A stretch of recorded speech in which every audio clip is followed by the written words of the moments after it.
we are is so simple. It's just so totally and completely simple. And, there's nothing to be baffled by. And there's no position to be taken about anything. So the only time we get into trouble, so to speak, is when we take a position. That's the only time we start to feel troubled or uncomfortable. And when we take a position, we're chasing after a point of view that's appearing within the all-encompassing pure view of awareness. And that chasing after a point of view is like a dog chasing its tail. It'll never lead anywhere. The dog will never get its tail. So many times, the things that are stated here, which really don't comprise a doctrine, by the way, are understood through points of view and as points of view, rather than as what was actually said. So in the Great Freedom Teaching, what is stated is that nothing that appears, in other words, none of the points of view within the all-encompassing pure view of awareness, not one of those points of view has an independent existence. There isn't a single point of view that has an independent nature. There is not a single point of view that has an independent identity. There is no point of view whatsoever that is substantial in its own right. So that being so, there's nothing to hold to. You could call it the wisdom of non-appearances. Within appearance, non-appearance appears. So you see, these are not two. We're not positing anything like there is no identity. That says that nothing exists. And we're not positing non-existence either. We're saying that we don't hold to either existence or non-existence as being real. That in what appears, nothing can be found to exist in its own right. But then on the other hand, non-existence, we can't really say that nothing exists either, because points of view appear as whatever they are. So that the way this plays itself out in our own life, if we want to get familiar with the true nature of our mind, which is really all we're talking about here, is that if we just relax that true nature of the mind, awareness will become more and more obvious. It's only because we've been chasing around like the dog chasing its tail, perhaps, that the points of view seem to be so important, so urgently important. And when we take these points of view to be so urgently important, then the whole world based on points of view gobbles up our whole life and all of our life energy. And then that's all that we see before us, all these points of view, all these thoughts, emotions, and experiences that we take to be real. But what we are is so simple. In order for any thought, emotion, or experience to appear to us, it has to appear via awareness. So there's no way whatsoever to have any thought, emotion, or experience without awareness, including the idea of being somebody or the point of view of being somebody. It would be impossible to have that idea without awareness. And in the Great Freedom Teaching, we don't say that the personal identity does not exist. I have never said that. And I've never said that the personal identity falls away or goes away forever.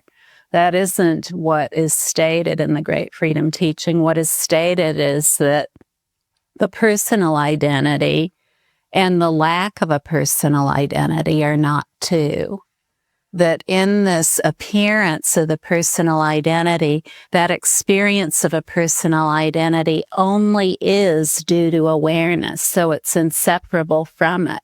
The personal identity itself does not have an independent nature of its own.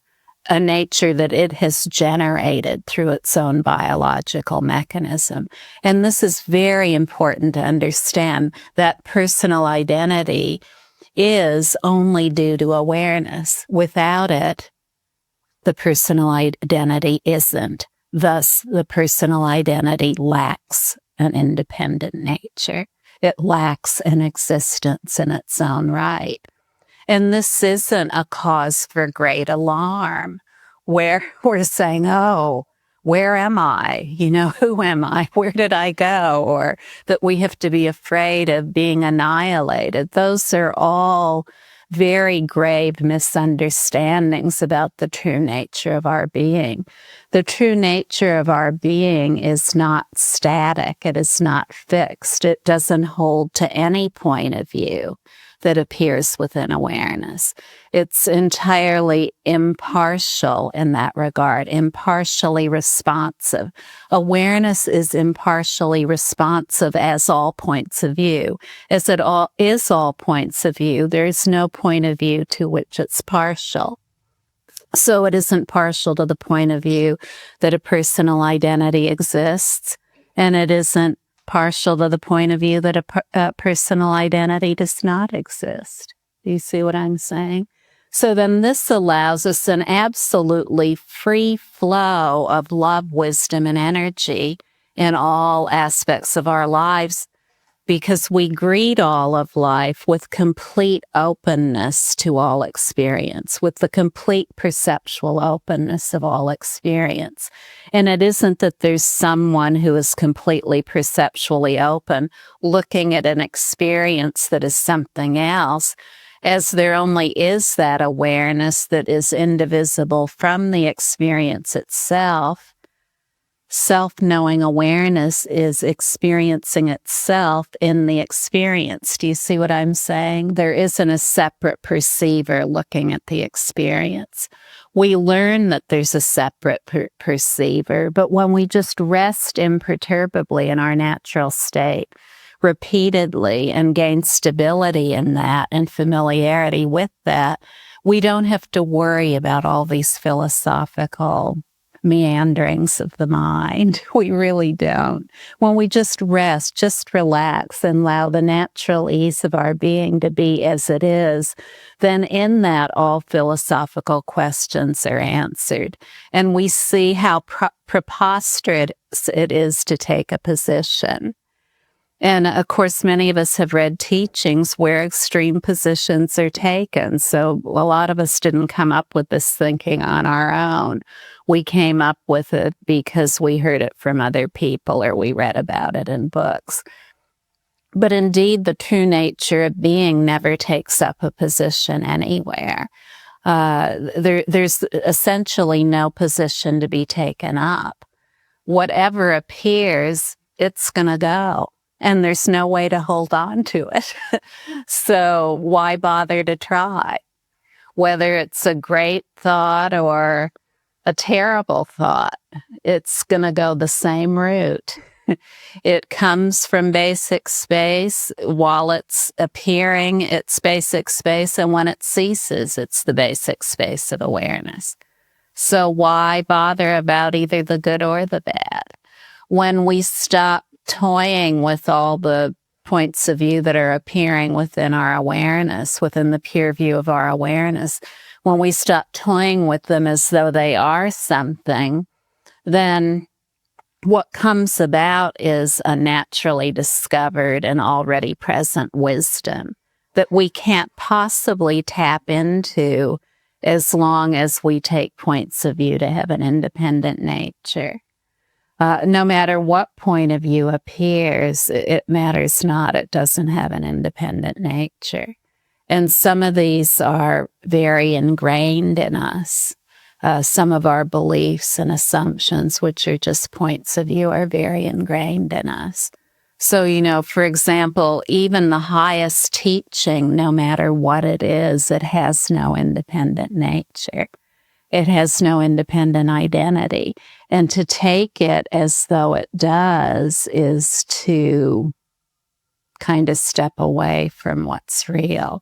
All teachings, no matter what they are pointers ostensibly to our true identity. So if we want to know what our true identity is, it's important to know about and take advantage of teachings that can point directly to that in a very practical way. As it already is, there's nothing to effort for, nothing to accomplish. As all points of view have no independent nature, all points of view lead nowhere. They lead absolutely nowhere.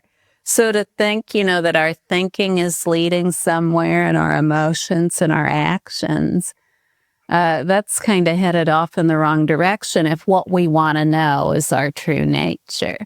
If we want to know the true nature of our mind awareness, then to continue to pursue points of view as though they lead somewhere is not going to get us familiar with awareness. When we just relax and let all the points of view dance and sing however they will, then it's just a lot easier. It's a lot easier. It's just so much easier.